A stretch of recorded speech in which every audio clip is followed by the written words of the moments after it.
Hi everyone. So today we are going to discuss about the 10-minute delivery space which has been making quite a buzz now, right?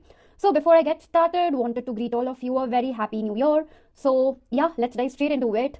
So the 10-minute delivery. Well, it feels like magic, doesn't it? Get anything you want basically instantly. But as you're about to find out, this amazing convenience comes with a hidden cost and a surprisingly familiar story. Well, and this line, this is really what it's all about. We have seen this playbook before. It's this hint that what feels like a brand new super modern trend, well, it's actually not new at all. It's a strategy with a really fascinating history that goes back decades. So, yeah, to really get what's happening with the 10-minute problem today, we have got to rewind. We are going back in time to a company that built a whole empire on one simple promise. Remember? Involving pizzas. Yeah, rings a bell, 30-minute delivery? I know. It sounds almost slow now, isn't it? But back then, this wasn't just some catchy slogan. It was the engine that built a global empire.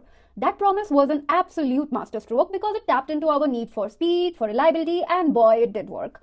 So this is it. This is the playbook, and it's so simple.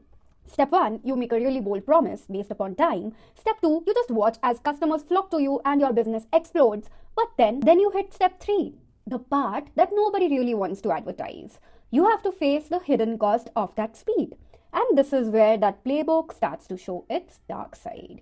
You know, that constant 30-minute clock put unbelievable pressure on the drivers. It led to some really serious road safety risks. The entire operation, top to bottom, because this frantic race against time where speed was basically the only thing that mattered. Okay, so let's jump back to today. Because that exact same playbook we just looked at, well, it's back, and this time it's been supercharged for the 21st century. This slide just lays it out perfectly. You see the direct line from the past to right now.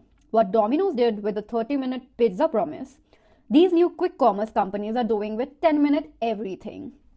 The product's different, the clock is way faster.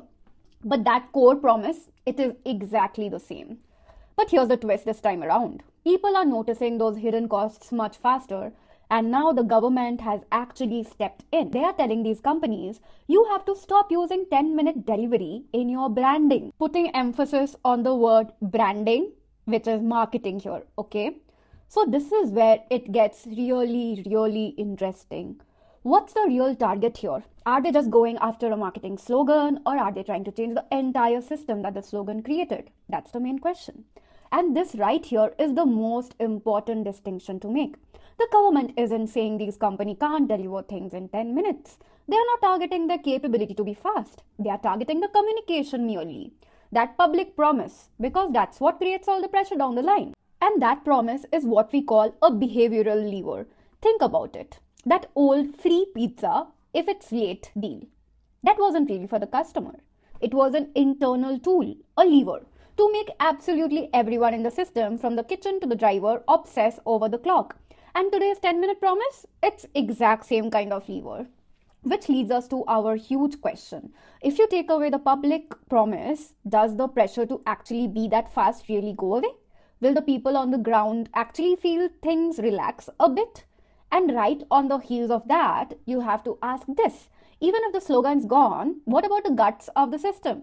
You know, the algorithms, the drivers' incentives, the constant tracking of every second. Will any of that stuff actually fundamentally change? And finally, the last question kind of turns the spotlight back on, well, you guessed it right, us. If that promise of insane speed starts to fade, will we still want those services as much? Or was this whole new market built almost entirely on a foundation of pure manufactured urgency? So with all these massive questions just hanging in the air, what happens now? What's the real test going to be for the future of this whole instant delivery world?